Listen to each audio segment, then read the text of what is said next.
እንግዲህ ዛሬ ቀዳም ሱር ነው ያለነው።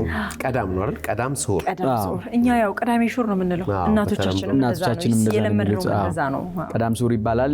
የተሻረች ቅዳሜ ማለት ነው። ለምለም ቅዳሜም ትባላለች። እንግዲህ አሁን የዘመርነው መዝሙር በነገራችን ላይ ስለ ስላሴ ድንቅ ነገር የሚያወራ ነው። ስላሴ ትትረመም ወትትነከር።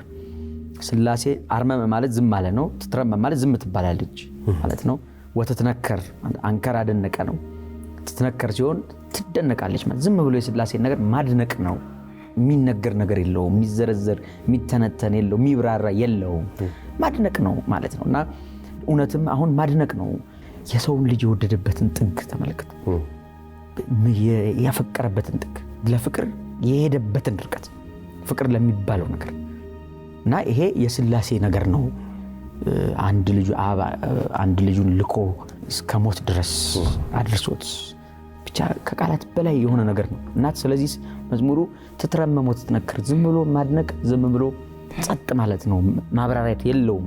ከሶስቱ አካል አንዱ ወልድ ኢየሱስ ክርስቶስ የተሰቀለበት ዓለም ነፃ የወጣበት ዕለት ነው ቀዳም ሱር። ዛሬ እንግዲህ ቀዳሜ በወትሮ አትጾምም፣ በዚህ ዕለት ብቻ ነው ምን ጾማት። ስለዚህ ተሽራለች። ምክንያቱም ጾመን ነው የምናሳልፈው። ያዕቆብ ዮሐንስና እመቤታችን አክፍለዋል። በዚህ ጊዜ የጌታችንን ትንሣኤ መነሳቱን ሳናይ እህል አንቀምስም። እመቤታችን እንግዲህ እናት የሆነ ያውቀዋል።